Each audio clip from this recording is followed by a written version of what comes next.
بسم اللہ الرحمن الرحیم۔ السلام علیکم ناظرین، آپ دیکھ رہے ہیں سچ سویرا اسپیشل ٹرانسمیشن۔ میں ہوں آپ کی میزبان مہوش چودھری اور میرے ساتھ ہیں آج اظہر دیابی صاحب۔ السلام علیکم سر۔ جی وعلیکم السلام سر، بہت شکریہ آپ نے وقت دیا۔ سر، آج کا یقیناً ہمارا اسپیشل یہ پروگرام ہے، کس موضوع پہ ہم بات کرنے جا رہے ہیں ناظرین کو بتائیے۔ جی، آج 25 محرم الحرام ہے اور 25 محرم الحرام کائنات کی ایک ایسی عظیم ہستی کی شہادت کا دن ہے کہ جن کا ذکر آتے ہی جبینیں عقیدت سے جھک جاتی ہیں اور دل میں تعظیم، ان کے مقام و مرتبے کے خیال آنے کے ساتھ ساتھ ایک خاص حزن اور غم کی کیفیت بھی طاری ہو جاتی ہے۔ ہماری مراد ہے چوتھے لال ولایت فرزند حسین ابن علی، حضرت امام علی ابن الحسین زین العابدین سید الساجدین علیہ السلام۔ آپ نے واقعہ کربلا خود اپنی آنکھوں سے دیکھا اور واقعہ کربلا کی بہت ساری جو تفاصیل ہیں وہ امام زین العابدین علیہ السلام ہی کی زبان اقدس سے ہم تک پہنچیں، اور پھر واقعہ کربلا کے بعد آپ تقریباً 35 سال آپ حیات رہے اور مسلسل آپ تبلیغ کربلا کرتے رہے۔ بالکل ایسے۔ اور اس کے علاوہ بھی کربلا کو زندہ رکھنے، کربلا کی تعلیمات کو مسلسل لوگوں کے سامنے پیش کرنے کے ساتھ ساتھ آپ نے معارف اسلامی اور تعلیمات اہل بیت علیہم السلام کے بھی سمندر بہائے۔ کوئی شک نہیں۔ آپ کی عظیم کائناتی شخصیت پر آج ہم گفتگو کریں گے۔ ہمارے ساتھ جناب پروفیسر ڈاکٹر عبد الرحمن شاہ صاحب موجود ہیں۔ آپ ہمارے ملک کی ایک جید دانشور شخصیت ہیں، یونیورسٹی میں پڑھاتے ہیں، علم دین بھی آپ نے بڑی گہرائی سے حاصل کیا اور اہل بیت علیہم السلام کی ذوات مقدسہ سے آپ کی ایک خاص عقیدت ہے اور سیرت سے انشاءاللہ ہم استفادہ کریں گے۔ ہمارے ساتھ ایک اور شخصیت موجود ہیں جن کی ہم بہت شکر گزار ہوتے ہیں کہ انتہائی مصروف ہونے کے باوجود ہم جب بھی درخواست کرتے ہیں آپ ہمیں اپنے وقت سے نوازتے ہیں۔ جناب مولانا عارف حسین واحدی صاحب، آپ بھی ہمارے ملک کے ایک جید عالم دین ہیں، نامور خطیب ہیں اور اتحاد بین المسلمین اور اسلام اور انسانیت کی قدروں کے لیے آپ زندگی گزار رہے ہیں، واقعاً قابل تحسین۔ فہر عباس ہمارے ساتھ ہیں، آپ بھی ہمارے ملک کے ایک بہترین سوز خوان، منقبت خوان، حمد گزار، نعت خوان۔ تو گفتگو کا سلسلہ شروع کرتے ہیں۔ جناب پروفیسر ڈاکٹر عبد الرحمن شاہ صاحب، شخصیت ایسی ہے کہ کچھ سمجھ نہیں آتی کہ آپ کی کس پہلو سے گفتگو کا آغاز کیا جائے۔ اتنی ہمہ جہت شخصیت تاریخ نے بہت کم دیکھی ہیں، لیکن نیچرلی یہ محرم آپ کی شہادت کا پروگرام ہے اور محرم الحرام ہے، تو سب سے پہلے نگاہ کربلا پر جاتی ہے۔ کربلا کی جو ایک منفرد فقید المثال قربانی ہے، بجا طور پر کہا جاتا ہے، ہم نے اپنے بہت سے پروگرامز میں یہ کہا کہ یہ کربلا میں رہ جاتی اگر زینب سلام اللہ علیہا نہ ہوتی اور اگر سید سجاد علیہ السلام کی سالاری نہ ہوتی، آپ کی حکمت عملی نہ ہوتی، آپ کی اس غم و اندوہ کی کیفیت کے باوجود دانشمندانہ قیادت نہ ہوتی۔ فرمائیے گا۔ شکریہ محترم عابدی صاحب۔ سب سے پہلے تو اس موضوع کو اگر دیکھا جائے تو حضرت سجاد کی شخصیت کے بہت سارے پہلو ہیں اور ایک ایک پہلو جو ہے وہ اپنے اندر کئی عکس لیے ہوئے ہے۔ سب سے پہلی بات اگر کی جائے تو حسینی سادات میں سے آگے جو سلسلہ نبی اکرم صلی اللہ علیہ وآلہ وسلم کی سیرت میں ہم دیکھتے ہیں کہ جو آپ نے اپنے اختصاصی مختلف پہلو اجاگر کیے، ایک جب آپ کو طعنہ دیا جاتا ہے اور قرآن کہتا ہے کہ ان شانئک ھو الابتر، تو اس وقت آپ نے حضرت سیدہ خاتون جنت آپ کی اولاد کو اپنی اولاد قرار دیا، تو حضرت سیدنا سجاد رضی اللہ تعالیٰ عنہ آپ ایک ایسی ہستی ہیں کہ حضور کی شخصیت کا اور اولاد کا وہ پہلو آپ سے آگے حسینی سادات میں سے چلتا ہے۔ تو یہ ایک ایسا اختصاص ہے اور ایک پہلو ہے، بقا ہے آگے، جس سے آگے پورا سلسلہ پھر آتا ہے، اور یہ منشاء الہی ہی ہے کہ اس قدر دشت کربلا کے اندر ظلم و ستم ہوتے ہیں، اس کے باوجود اللہ تعالیٰ آپ کو حفاظت میں رکھتا ہے. ٹھیک ہے، یہ میرے خیال میں تو محترم آغا صاحب بھی بتائیں گے کہ واللہ یعصمک من الناس کا ایک پرتاؤ ہے کہ جو عصمت رسول کریم صلی اللہ علیہ وآلہ وسلم کو عطا کی گئی. تو اسی طرح یعنی اگر آپ دیکھیں تو آپ سے آگے یہ سلسلہ چلتا ہے. پھر اس کے بعد دشت کربلا کی وہ تاریخ جس کے عینی شاہدین حضرت سیدہ زینب بنت مولا حیدر کرار اور حضرت سیدنا سجاد، یہ وہ ہستیاں ہیں کہ جنہوں نے آنکھوں سے وہ ساری چیزیں دیکھیں، وہ عظیم کردار خود رخصت کیے، پھر ان کو خود سنبھالا، اور اس کے بعد پھر شام تک آتے ہوئے راستے کا ایک ایک واقعہ، اور پھر خطبات آپ کے، پھر خطبات خصوصاً حضرت سیدہ زینب بنت علی رضی اللہ تعالیٰ عنہ کے، اور پھر مناجات اور دعاؤں میں جو حضرت سجاد کا وہ درد ہے یا ان واقعات کی جو ریفلیکشن ہے، وہ ہمارے لیے ہدایت کا ایک بہت بڑا ذریعہ ہے. اور آج بھی سوز و گداز رکھنے والے یا احساسات کے ساتھ ان چیزوں کو دیکھنے والے لوگ اگر دیکھیں نا، خصوصاً میں کہتا ہوں ٹھیک ہے اور بھی روات موجود ہیں، لیکن حلیۃ الاولیاء میں ابو نعیم اصفہانی نے جہاں پہ واقعہ بیان کیا ہے کہ شام بن ملک عبد الملک نے جب پوچھا کہ صحن کعبہ کے اندر کہ یہ کیا ہے، تو وہاں پہ فرزدق نے جو 27 اشعار کہے ہیں نا، میرے خیال میں آپ کی سارے پہلو اور ان تمام چیزوں کو ایک جگہ پہ یکجا کر کے رکھ دیا. وہ ہم انشاءاللہ جناب مولانا عارف حسین واحدی صاحب بھی موجود ہیں، ہم جب بھی پروگرام کرتے ہیں تو ان اشعار کا حوالہ تمام ہمارے علماء دیتے ہیں، اور وہ بھی میرا خیال ہے کچھ سنیں گے ہم.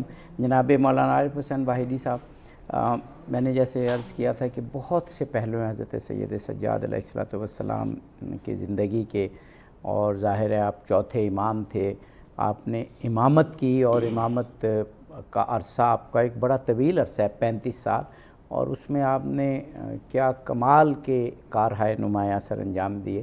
لیکن ہم پروگرام کے اس حصے میں چاہ رہے ہیں کہ کربلا کے حوالے سے ضرور گفتگو، جس کو آپ نے کنٹینیوسلی اپنی 35 سالہ جو زندگی بات کی ہے اس میں کربلا کی تبلیغ میں گزارا، اور کہتے ہیں کہ اب جو کچھ عزاداری سید الشہداء ہو رہی ہے وہ تمام کی تمام سنت سید سجاد علیہ السلام ہی ہے. بسم اللہ الرحمن الرحیم. بہت شکریہ جناب عابدی صاحب. میں سمجھتا ہوں کہ آج 25 محرم ہے اور شوق کا دن ہے بہت بڑا پوری امت کے لیے. اتنی بڑی ہستی کا اس دنیا سے اٹھ جانا یقیناً ہر مسلمان کو محزون کرتا ہے. فرزند رسول حضرت علی ابن حسین ابن علی بن ابی طالب، معروف امام زین العابدین سید الساجدین، کنیت ان کی ابو محمد سب سے زیادہ معروف. یہ میں عرض کرتا ہوں جو سوال آپ نے کیا، لیکن صرف یہ بتاتا چلوں کہ 38 ہجری میں ولادت باسعادت ہوئی ہے. وہ 5 شعبان بھی کہتے ہیں اور جمادی ثانی کی تاریخ بھی ہے، اور 95 ہجری میں امام کی شہادت ہوتی ہے. تو یہ میرے خیال میں کوئی 57 سال آپ بنتے ہیں. امام سجاد علیہ السلام نے عالم اسلام کے لیے، دین مبین اسلام کے لیے جو کام کیا، جو محنت کی، میں سمجھتا ہوں ایسی ہستی کو اسی طرح کا کردار ادا کرنا چاہیے تھا. چونکہ دیکھیں کیا ان کی زندگی رہی، کس کے زیر تربیت رہے. 2 سال مولا امیر المومنین امام المتقین علی ابن ابی طالب علیہ السلام کے زیر سایہ رہے. پھر 10 سال امام حسن مجتبیٰ علیہ السلام کے زیر سایہ زندگی گزاری، اور پھر 12 سال امام حسین علیہ السلام اپنے والد بزرگوار کے زیر سایہ تربیت دی. میں سمجھتا ہوں ظاہر ہے اتنی بڑی تربیت 3 امام معصوم ان کے ساتھ رہے اور پلے اور ان کی تعلیمات حاصل کی اور ان سے سب کچھ سیکھا. تو خود بھی امام معصوم ظاہر ہے. ابھی ڈاکٹر صاحب بہت خوبصورت کہہ رہے تھے کہ کربلا میں کیسے بچ گئے، اس لیے کہ مشیت الہی ہے.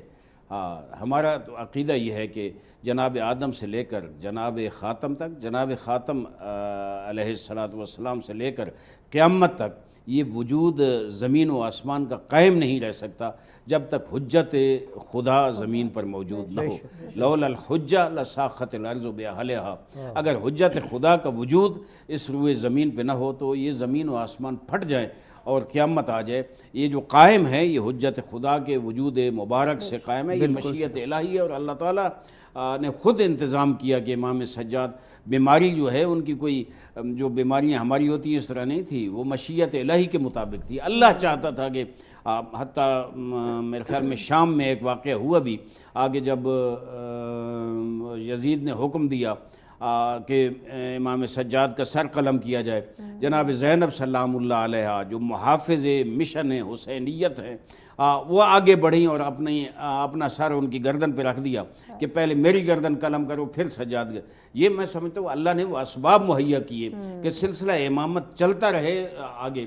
میں یہ سمجھتا ہوں کہ جو روایت ہے کربلا کی، سب سے بڑے راوی کربلا کے امام زین العابدین علیہ السلام ہیں، چونکہ مدینے سے چلے تو مکہ آئے، مکہ سے آگے کربلا تک اور پھر بابا کی شہادت تک. بابا کی شہادت کے بعد کے جو حالات تھے اس قافلے کے سالار امام زین العابدین علیہ السلام تھے. ظاہر ہے حضرت زینب سلام اللہ علیہ کا بڑا کردار ہے، اور خصوصاً اس کردار کو زیادہ اہمیت بھی اس لیے دی جاتی ہے کہ خاتون یہ کردار ادا کرے، یہ بہت بڑا ہے، ورنہ ان کی سربراہی ان کی قیادت امام زین العابدین علیہ السلام کر رہے تھے. حتیٰ جس وقت خیام کو آگ لگی اسرا عاشور کو تو جناب زینب سلام اللہ علیہ خیمے میں ہیں، خیموں کو آگ لگ گئی ہے اور وہ امام سجاد کے پاس آئیں کہ آپ امام وقت ہیں، آپ ہمیں بتائیں کیا یہاں جل کے مر جائیں یا باہر نکل جائیں. تو امام نے فرمایا نہیں باہر جائیں جناب، جان بچانی اپنی واجب ہے جناب. تو یہ امام کا کردار امامت کا کردار ہے. امامت امام حسین علیہ السلام سے حضرت سید سجاد علیہ السلام کو منتقل ہو رہی تھی. تو جو امامت کا پہلا جو سوال تھا یا پہلا مسئلہ وہی کتنا سخت تھا کہ یہ بتائیں کہ خیمے کے اندر جل کے مر جائیں یا باہر جائیں. تو اس طرح سے امامت منتقل شاید اور کائنات میں کبھی بھی نہیں ہوئی.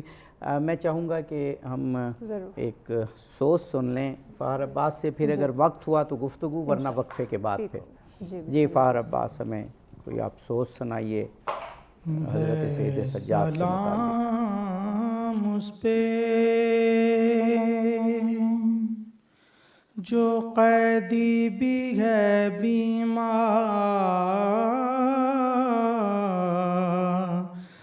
بھی ہے سلام اس پہ جو قیدی بھی ہے بیمار بھی ہے پاؤں میں آبلے ہیں آبلوں میں خار بھی ہے سلام اس پہ. پوچھا ایک شخص نے شبیر تیرا ہے کون، پوچھا ایک شخص نے شبیر تیرا ہے کون، بولے آقا بھی ہے بابا بھی ہے سردار بھی ہے سلام اس پہ. جب انہیں شمر نظر آیا تو رو رو کے کہا، جب انہیں شمر نظر آیا تو رو رو کے کہا، یہ میرے بابا کا قاتل بھی ہے. ویلکم بیک ناظرین. آج سچ سویرا اسپیشل ٹرانسمیشن سید امام زین العابدین کی سیرت و فضائل جو ہیں اس پہ گفتگو کا سلسلہ جاری ہے. جی عابدی صاحب. جی جناب پروفیسر ڈاکٹر عبد الرحمن شاہ صاحب، کچھ چیزیں ایسی ہوتی ہیں جن کو ہم اس طریقے سے نہیں لیتے جیسے سمجھنا چاہیے. مثلا حضرت سید سجاد علیہ الصلوۃ والسلام، بلکہ اس سے قبل اگر میں کہوں حضرت زینب سلام اللہ علیہا سے متعلق وہ بڑی معروف مشہور کتاب ڈاکٹر عائشہ بنت شاطی مصر کی جو دانشور تھیں بہت بڑی، انہوں نے جو کتاب لکھی اس کا عنوان یہ تھا کہ زینب کربلا کی شیر دل خاتون.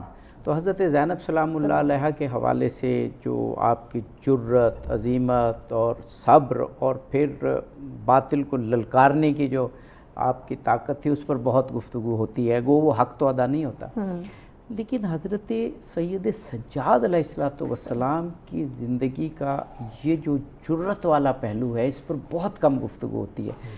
جب ہم ان کی ہسٹری پڑھتے ہیں، سیرت پڑھتے ہیں، تو آپ دیکھتے ہیں کہ جب دربار کوفہ میں وہ جاتے ہیں تو ابن زیاد جب اس طرح کے کلمات کہتا ہے اور کہتا ہے کہ تم سب کو مار دیا گیا اور تم پر خلیفہ کا قہر نازل ہوا اور اس طرح کے، تو آپ کہتے ہیں کہ شہادت جو ہے یہ ہمارے لیے ایک سعادت ہے. شہادت، یہ الفاظ مفہوم ادا کر رہا ہوں، شہادت تو ہمارے ماتھے کا جھومر ہے. اسی طرح جب دربار یزید، اور ہم نے کئی مرتبہ اپنے پروگرامز میں یہ کہا کہ یزید کون؟ 3 بر اعظموں کا حکمران. ابھی بھی دنیا میں کوئی اتنی بڑی حکومت نہیں ہے کہ جو 3 بر اعظموں پر پھیلی ہوئی ہو. اس کا حکمران اور پورا دربار سجا ہوا اور شکنجہ اس کا سخت کسا ہوا، اور اس کو للکار کے کہتے ہیں، جب کہتے ہیں کہ تمہارے ساتھ اللہ نے کیا کیا، تو حضرت زینب سلام اللہ علیہ بنے اور آپ نے بھی اپنے خطبے میں کہ تو ظالم ہے. ہم نے اللہ سے جو دیکھا وہ ہمیشہ جمال والا پہلو دیکھا. تو یہ جو جرت والا پہلو ہے یہ تاریخ میں ان حالات میں یہ حضرت زینب سلام اللہ علیہ کا دیکھا، یہ حضرت سید سجاد کا. دیکھیں محترم عابدی صاحب، جو بوئے اسد اللہ ہے نا، وہ ان دونوں ہستیوں کے اندر کربلا سے آگے جتنا سفر ہے اس میں بڑی واضح طور پہ جن کے پاس مشام عشق ہیں وہ محسوس کر سکتے ہیں کہ کس انداز کے اندر حضرت سیدہ نے بھی اور حضرت سجاد رضی اللہ تعالیٰ عنہما نے اپنے اپنے اس رول میں کس انداز کے اندر ان کو پریزنٹ کیا. پہلی بات جو مشیت الہی کے حوالے سے ہم پہلے کر رہے تھے، اس نے بھی پورا ہونا تھا کہ حضرت سیدہ نے، آپ کے خطبات زیادہ مشہور ہوئے ہیں اور اگر ریلیٹیولی اگر دیکھا جائے تو ان کے اندر تقریباً وہ سارا مفہوم اور وہ چیزیں آ چکی ہیں کہ جو خطبات تو ادھر نظر آ رہے تھے لیکن ایک عملی تعبیر جوان سالہ حضرت سیدنا سجاد رضی اللہ تعالیٰ عنہ تھے. آپ کے اندر اس جرت اور بہادری کا، جیسے آپ کہہ رہے ہیں کہ ان کانٹیننٹس اور ان چیزوں کے اوپر پھیلی ہوئی، یہ تو ساری چیزیں دیکھیں دشت کربلا کے اندر کی قربانی ایک ایسی ہے کہ وہ جرت اور للکار اس بات کو واضح بتا رہی ہے کہ مرد ہر محکم ز ورد لا تخف ما بمیداں سر بجے او سر بکف. ہاں جی، ما کلیسا دوست ما مسجد فروش اوز دست مصطفیٰ پیمانہ نوش. ٹھیک ہے، تو یہ مرد ہر کا جو سانچہ پسچے باید کردہ اقوام شرق ما مثنوی مسافر میں حضرت علامہ نے دیا ہے، اس کی کوئی عملی جرت کی اور بہادری کی اگر تعبیر دیکھنا چاہتا ہے نا تو حضرت سجاد کی جو شخصیت ہے وہ مکمل اس قالب کے اندر ڈھلی ہوئی نظر آتی ہے. پھر پریکٹیکلی آپ ہسٹری کو اٹھا کے دیکھیں تو 64 ہجری کے 61 ہجری میں واقع کربلا ہو رہا ہے، تو 3 سال گزر جاتے ہیں 64 ہجری کے اندر، کیونکہ یہ وہ جو خون تھا اس کے اثرات تو ہر طرف، اور پھر وہ جو خطبات اور للکار تھی وہ تو پہنچ چکی تھی حضرت سیدہ کی بھی اور آپ کے جو کردار تھا وہ بھی. اب انہوں نے دیکھا کہ مسلم بن عقبہ کو لشکر دے کر بھیجا جاتا ہے. تمام تاریخ کی کتب کے اندر، طبری میں دیکھیں آپ، البدایہ والنہایہ میں دیکھیں، الکامل، ان سب نے اس چیز کو نقل کیا ہے کہ جو طوفان بدتمیزی وہاں پہ بپا کیا مسلم بن عقبہ نے اور جو معاملات ہوئے، ان دنوں میں حضرت سجاد کے کردار کو زیادہ کوریج نہیں دی گئی، لیکن جو تھوڑا سا حقیقت نکل کے سامنے آتی ہے وہ اس بات پہ، کیونکہ یہ بھی تو بڑی پلاننگ کے ساتھ سارے معاملات کیے گئے ہیں نا، کہ ان کرداروں کو اور وہ میسج اور اس چیز کو اس انداز کے اندر سامنے نہیں آنے دیا گیا. تو وہ جو کردار ہمیں نظر آتا ہے کہ آپ کے اس گھر کے اندر جتنی گنجائش تھی کم از کم مدینہ منورہ میں 100 کے قریب لوگ، اور ان میں جو پناہ لینے والے تھے، مزے کی بات تھی کہ بنو امیہ کے بھی لوگ تھے جنہوں نے آپ کے گھر کے اندر پناہ لی ہوئی تھی، اور ایسے اور بھی واقعات ہمیں بہت سارے مل جاتے ہیں. مروان کے بارے میں جس نے بعد میں بھی کیا کہ اس تک نے اس کے گھر والوں نے پناہ لے لی ہوئی تھی. تو امام سجاد جو ہیں، آپ کو اللہ تعالیٰ نے ایک ایسا جرت کا ایک استعارہ بنایا تھا کہ اس جبر کے باوجود جو وہاں پہ اس کی فوج طوفان بدتمیزی بپا کر رہی تھی، آپ ان لوگوں کے اندر جو آپ کے دروازے پہ آ گئے، آپ نے وہی مظاہرہ کیا جو سیرت النبی صلی اللہ علیہ وآلہ وسلم میں ہمیں فتح مکہ کے وقت ملتا ہے، لا تثریب علیکم اليوم. آپ نے ان چیزوں کو آڑے نہیں آنے دیا جو دستے کربلا میں تھا، لیکن اس اپنی فراخ دلی کے ساتھ ان کے لیے ایک سپر بن کے آپ نے ان کی حفاظت کی. جناب مولانا عارف حسین واحدی صاحب، اب وہ حضرت سید سجاد علیہ السلام کی سیرت میں اتنی ساری چیزیں ہیں کہ وقت کم ہوتا ہے تو آپ مہمانان گرامی کی بھی کوشش ہوتی ہے کہ بہت سارے پہلو اپنے گفتگو میں بیان کر دیں. جو پہلو آپ کا عفو درگزر کا اور کسی سے کوئی پرخاش نہ رکھنے کا تھا، وہ کچھ تو بیان فرمایا ڈاکٹر شاہ صاحب نے، کچھ ابھی کریں گے. میرا سوال آپ سے بھی وہ جرت والا ہے. وہ اس لیے میں کہہ رہا ہوں، آپ نے اپنی پہلے وقفے سے قبل کی گفتگو میں اشارہ بھی کیا کہ آپ کو عابد بیمار اور ایک ایسے امام کے طور پر بعض اوقات پیش کیا جاتا ہے کہ جو شاید بیمار ہی رہے تھرو آؤٹ. حالانکہ ہمیں تاریخ میں ملتا ہے کہ کربلا کا عاشورے کا وہ دن، اس میں آپ کو مصلحتاً اس طریقے سے اللہ کی مشیت تھی کہ آپ پر جہاد واجب نہ ہو اور آپ شہید نہ ہوں، تاکہ پھر قافلہ سالاری، قافلہ امامت کی اور مخدرات عصمت کی آپ نے کرنی تھی. اس میں جو جرت آپ کی خاص طور پہ ان درباروں میں ہے، جو میں نے عرض کیا کہ جس طرح سے آپ نے ابن زیاد کو للکارا، حالانکہ ابھی ایک دن نہیں گزرا، 1 یا 2 دن، جو مجھے تاریخ یاد ہے کہ اگلے دن ہی یہ قافلہ چل پڑا اور سر بریدہ لاشیں سرزمین کربلا کی تپتی ریت پر خانوادہ رسول کے موجود تھے، اور پھر کوفہ میں وہ سر بھی آ کے مل گئے ان کے ساتھ. اس میں ابن زیاد کو للکارنا کہ شہادت ہمارے لیے ایک زینت ہے اور شہادت ہمارے لیے فخر ہے، اور اسی طرح پہ تھرو آؤٹ کوفہ سے شام تک کا فاصلہ مسلسل خطبات میں وہ کرنا. اور پھر یزید کے دربار میں تو میں کہتا ہوں تاریخ ہمیں بتا ہی نہیں سکتی کہ کسی ایک شخص نے اتنے پرہیبت پرجلال دربار میں کس طریقے سے اس وقت کی ایک بڑی طاقت کو للکارا. فرمائیے گا.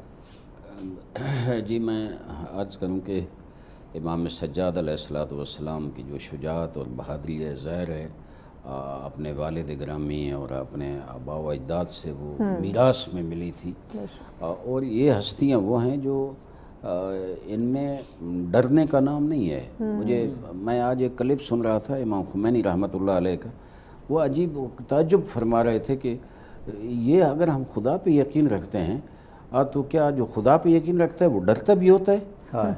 یعنی خدا پہ یقین رکھنے والے کبھی ڈرتے نہیں ہیں، کبھی ہراسمنٹ کا شکار نہیں ہوتے. وہ جو ان کا مشن ہے، جو اپنا کام ہے، وہ جاری رکھتے ہیں. امام سجاد علیہ السلام تربیت ہوئی تھی کہ کربلا میں وہ کیا کردار ادا کریں گے، اور انہوں نے وہی کردار ادا کیا.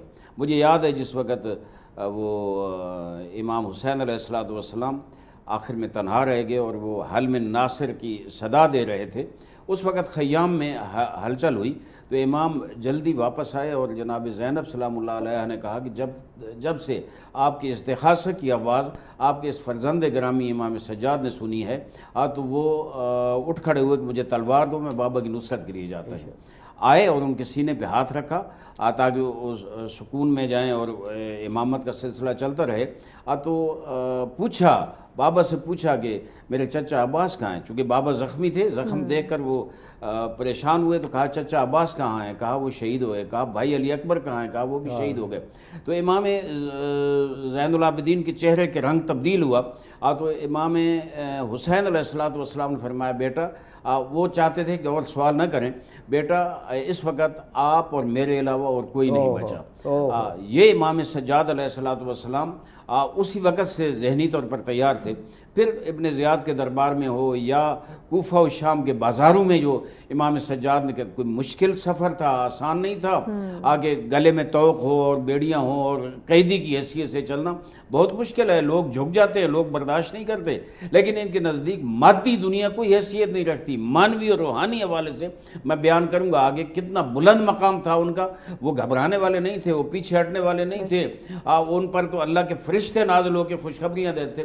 جس وقت دربار یزید میں پہنچے نا, میں سمجھتا ہوں کہ جس طرح یزیدیت کو بے نقاب کیا جناب زینب اور امام سجاد نے, اور یزید کے دربار میں کھڑے ہو کے اس کے کریہ چہرے کو اور اس کے ظلم اور بربریت کو واشگاف, وہاں یزید ننگا ہو گیا, وہاں یزید بے نقاب ہو گیا, وہاں یزید کا اصلی جو کریہ چہرہ تھا وہ دنیا کے سامنے آ گیا. اور وہاں سے وہ بھاگ گیا. جس وقت جشن منایا جا رہا تھا, وہ میں زیادہ تفصیل میں نہیں جاؤں گا, جشن منا رہا تھا تو اچانک تقریریں ہو رہی تھی, سفرا عمرا موجود تھے, ظاہر جشن کا ماحول ہے شہنشاہ کے محل میں. تو اس نے کہا کہ اب علی ابن حسین آئیں گے, وہ خطاب کریں گے. امام نے پہلے انکار کیا کہ نہیں میں خطاب نہیں کرتا. اس نے کہا نہیں آپ ممبر پر تشریف لائیں اور خطاب کریں. امام نے فرمایا اچھا میں ان لکڑیوں کے اوپر ہوں. یعنی امام نے واشگاف انداز میں بیان کیا کہ جو یزید کا ممبر ہے وہ اسے ممبر نہیں کہتے, ہم تو ممبر رسول کو کہتے ہیں, ممبر حسین کو کہتے ہیں. یہ لکڑیاں ہیں, ان کے اوپر گئے, اوپر پاؤں رکھا اور پھر جو خطاب فرمایا کمال کا خطاب ہے. یعنی میں یہ سمجھتا ہوں کہ وہاں جہاں وزراء موجود تھے, جہاں پروپیگنڈا یہ ہو رہا تھا کہ باغی آ گئے, باغی کی بہن آ گئی, باغی کے بچے آ گئے, اور وہ تعارف اس انداز میں کہ وقت کی جو حکومت اسلامی ہے اس کے خلاف جو بغاوت والا ٹولہ ہے وہ آ گئے. وہاں امام سجاد علیہ السلام نے چند جملے ارشاد فرمائے اور وہاں فرمایا کہ جو لوگ مجھے جانتے ہو, جو نہیں جانتے ہو, آؤ میں اپنا تعارف کراتا ہوں. وہاں کیا خوبصورت جملے یہ کہ انا ابن مکہ و منا, میں مکہ اور منا کا بیٹا ہوں, میں صفا اور مروہ کا بیٹا ہوں.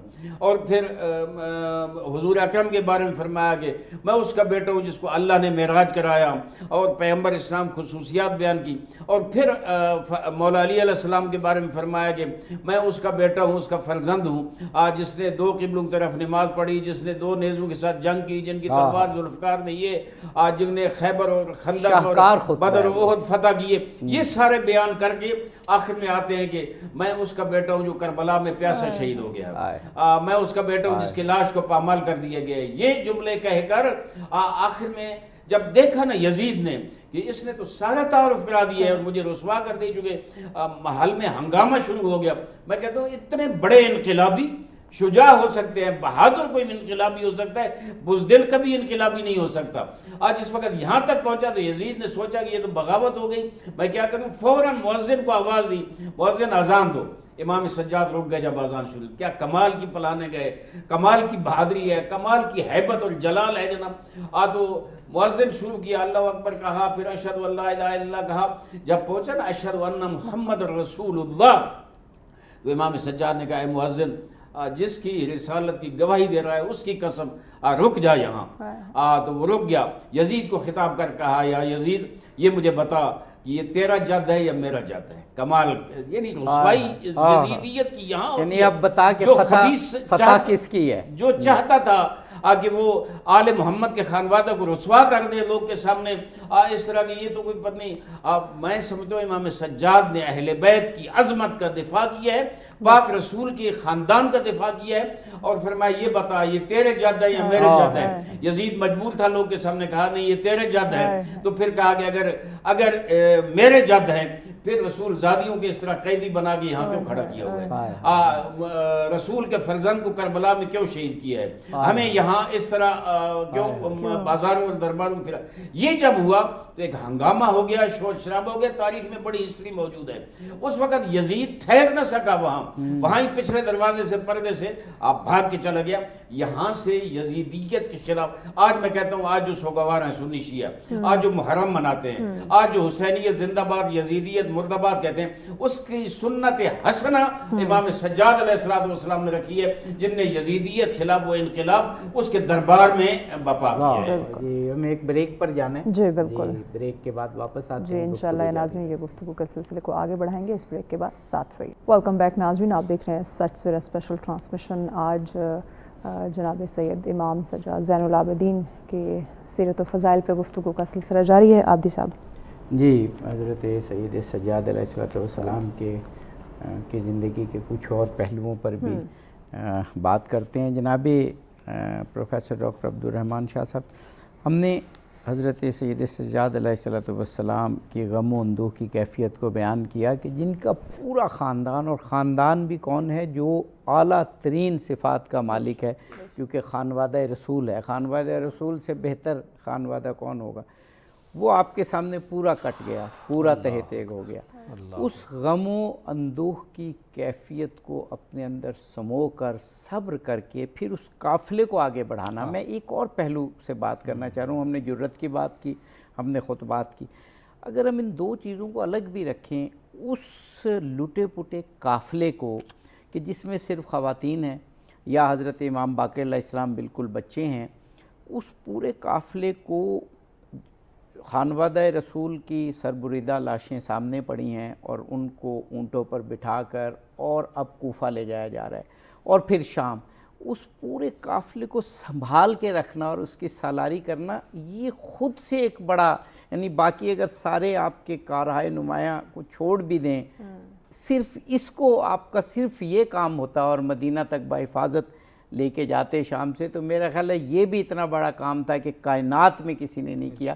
یہ جو آپ کی, میں اس کو کیا نام دوں, یعنی ایک مینجمنٹ کہوں, ایک نفسیاتی جو ہے مضبوطی آپ کی کہوں. جی یہ اگر دیکھا جائے نا محترم عابدی صاحب, پورے واقعہ کو اور یہ جو کچھ ہوا, بیسیکلی یہ ایک بہت بڑا, جس چیز کو آپ کوئی لفظ دینا چاہ رہے تھے, میں جدید مینجمنٹ سائنسز کی بات کروں تو اس کو لیڈرشپ کرائسس کہیں گے. بالکل. تو یہ لیڈرشپ کرائسس کے اندر امام علی مقام کے خانوادہ سے ان دو ہستیوں کا آگے آنا, یہ ہے وہ نگاہ بلند سخن دل نواز جاں پرسوز, یہی ہے رخت سفر میر کارواں کے لیے. تو یہ تین جو بیسک ایٹریبیوٹ علامہ اقبال نے بتائے ہیں لیڈرشپ کے اندر, یہ تینوں چیزیں ہمیں یہاں پہ نظر آتی ہیں کہ اتنا لیڈرشپ کرائسس کے باوجود ان ہستیوں نے اس جگہ پہ اپنے آپ کو بھی سنبھالا, اور پھر اس کے بعد جنہوں نے ظلم و جبر اور یہ سارے معاملات کیے, ان کے گلی کوچوں کی بات کی جائے, دربار کی بات کی جائے, کسی چیز کو آڑے نہیں آنے دیا, اور ایک ایسا نیریٹو دیا کہ جب امام علی مقام کا سر مبارک لایا جاتا ہے تو حضرت سیدہ نے جس انداز کے اندر جرت اور بہادری کے ساتھ وہاں پہ وہ الفاظ کہے جو مراسی کے اندر آج بھی وہ صیغے اور وہ الفاظ ایک اپنا ہی الگ وزن بھی رکھتے ہیں اور تاثیر بھی رکھتے ہیں. تو اس میں آپ دیکھیں کہ وہ انہی حضرات کی بہادری تھی اور جرت تھی کہ جس کی وجہ سے ابو برزہ اسلمی اور اس قسم کی ہستیوں نے بھی یزید کو دربار کے اندر للکار کے کہا کہ ظالم ہاتھ کو پیچھے کھینچ, میں نے 12 رسالت مآب صلی اللہ علیہ وآلہ وسلم نے ان لبھائے مبارک کو چومتے ہوئے دیکھا. البدایہ والنہایہ میں ابن کثیر نے بھی لکھا ہے, جو اس نے اشعار کہے تھے لیتا شاخی بے بدر والے, کہ وہ آ جاتے تو دیکھ لیتے کہ کیا معاملات ہیں. ایک ایسی فضا کے اندر اور ایسے ماحول کے اندر کہ جب شام نے کوئی شیخیاں بگاڑ رہا ہے, اپنے قافلے کو بھی لیا اور اس کے ساتھ جو سامعین تھے ان لوگوں کے بھی پورے کے پورے نظریے کو بدل کے رکھ دیا. اور پھر اس کی تاثیر کیا ہوئی, اس کے اثرات کیا ہوئے کہ بعد میں جب خود معاویہ بن یزید آتا ہے تو وہ خود بھی اس تخت کے اوپر تھو کرتا ہوا نظر آتا ہے, اور اس کے پیچھے آپ دیکھیں کہ آخر اس کے اثرات یہ کیا تھے, کن ہستیوں کی وہ مؤثر کمیونیکیشن تھی کہ لیڈرشپ کرائسس کے باوجود جنہوں نے کمیونیکیٹ کیا کہ کیا وہ درد ہے، کیا وہ دکھ ہے، اور کیا وہ کاز تھی جو دشت کربلا کے اندر ہم لے کر آئے تھے۔ اسی کو حضرت اقبال نے کہا نا، جو آج کل فتنے اٹھائے جاتے ہیں ان تمام کو بھی خاموش کرنے کے لیے، کہ مدعایش سلطنت بودے اگر خود نہ کر دے باچنی انداز سفر۔ تو بیسیکلی اس انداز سفر کو اور ان کے مدعا کو، جس انداز کے اندر ان دو ہستیوں نے یعنی کہ پوسٹ کربلا اس لیڈرشپ کرائسس کے اندر ان چیزوں کو لوگوں تک کنوے کیا، اور نہ صرف کنوے کیا بلکہ اس کے اثرات خود یزید کے خاندان کے اندر واضح طور پہ نظر آتے ہیں کہ کیا کیا چیزیں ہیں۔ تو اس لیے امام سجاد رضی اللہ تعالیٰ عنہ، پہلی بات تو یہ ہے کہ یہ جتنے معاملات ہوتے ہیں عابدی صاحب، یہ مشیت الہیہ ہے۔ آگے ان کرداروں کے اندر جرأت و بہادری کا پیدا کرنا اور ان کو وہ اسلوب عطا کرنا، یہ اس کی تائید کے ساتھ ہوتا ہے، اور وہ فیضان نبوت صلی اللہ علیہ وآلہ وسلم ہے۔ اور آج بھی ہم اگر بیٹھے ہیں اور واقع کربلا کو اس حقیقی انداز میں بیان کر رہے ہیں جو کاز لے کر امام علی مقام نکلے تھے، خود نچ کر دے باچنی انداز سفر، کے خاندان کو لے کر آئے ہیں، آباد ہونے کے لیے آئے ہیں، جنگ کے لیے نہیں آئے، یہ آج ہم کہہ رہے ہیں، یا اقبال بھی اسی کو سمجھے، تو اس کی وجہ کیا ہے؟ یہ دو ہستیاں ہیں، سید سجاد اور یہی دو حضرت ہستیاں زینب سلام اللہ علیہ۔ جناب مولانا عارف حسین وحیدی صاحب، حضرت سید سجاد کے اور پہلو جن پر ذکر ہوتا ہے، کچھ نہ کچھ ذکر ہوتا ہے، اس کے لیے ہمارے پاس ابھی وقت ہے، ہم انشاءاللہ آپ کی دعاؤں کے مجموعے پر ضرور بات کریں گے، کیونکہ وہ بھی وقت کی بہت بڑی ضرورت ہے۔ اور آپ کے جو عفو درگزر ہے، لوگ مثال دیتے ہیں یقیناً امام حسن علیہ السلام کی، خود مولا کائنات کی، حضور کی، اہل بیت اور دیگر صحابہ کی، لیکن جس کڑے وقت میں آپ نے عفو درگزر دکھایا وہ ایک بڑی منفرد بات ہے، وہ بھی بات میں کریں گے، لیکن میں ابھی یہی بات آگے بڑھانا چاہتا ہوں۔ اس وقت اگر آپ عالم اسلام میں دیکھیں تو فلسطین کی وجہ سے، شام کی وجہ سے، یمن میں جو ایک تحریک ابھر رہی ہے، ایک بہت دانشمندانہ لیڈرشپ چاہیے، اور وہ ہمیں نظر بھی آ رہی ہے۔ حضرت سید سجاد علیہ السلام کا یہ پہلو جو ابھی میں نے سوال کیا، اس کو بڑا اچھا نام دیا پروفیسر ڈاکٹر عبدالرحمن شاہ صاحب نے، کہ ایک تو 11 محرم کا دن ہے کہ اونٹوں کے ننگے جو کمرے ہیں، ٹھیک ہے، پشتے ہیں، اور ان پہ ایک کچھ روایت کے مطابق پالان بھی نہیں ہے، اور یہ کہا جاتا ہے کہ آپ بیمار تھے، اور ایک روایت یہ بھی ہے کہ آپ کیونکہ ٹک نہیں سکتے تھے تو آپ کو اونٹ سے یا گھوڑے سے باندھ دیا گیا۔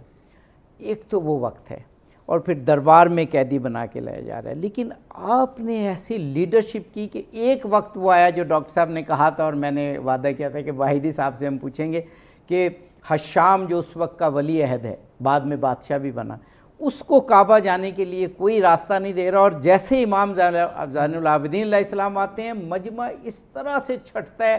تو یہ کیا جادوئی یا سحر زدہ کر دینے والی لیڈرشپ تھی کہ 11 محرم ایک طرف، اور اب کعبہ کا جو حرم ہے وہ ایک طرف، اور اب آپ امت مسلمہ کے قائد بن کے ابھرتے ہیں۔ ماشاءاللہ۔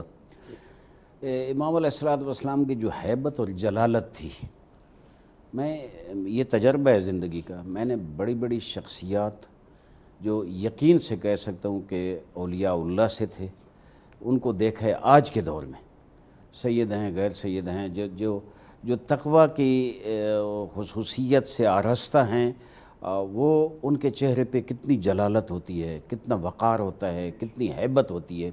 جب میں ان لوگوں کو دیکھتا ہوں تو میں پھر سوچتا ہوں کہ حضور اکرم، مولا علی علیہ السلام، امام حسن، امام حسین، اور سید الساجدین کے چہرے پہ کیا جلالت ہوگی۔ میں سمجھتا ہوں امام سجاد علیہ السلام، جن کی ایک کنیت میں نے کہا نا ابو محمد، اور ان کے القاب میں سید الساجدین اور زین العابدین، ایک ہے ذو الصفنات، ان کے چہرے، ان کے جو وضو کے سجدے کے اعضاء تھے ان پہ گٹھے پڑے ہوئے تھے، اتنا ان نے سجدہ کیا، اور اتنا وہ، تو ان کے چہرے پہ جلالت ہی ایسے تھی کہ حشام ابن عبد الملک اس وقت کا بادشاہ ہے، بنو امیہ نے جس انداز میں وہ ملوکیت چلائی ہے، وہی آج کے دور میں جو شہنشاہیت ہے اس کی جھلک دیکھیں تو وہاں نظر آتی ہے۔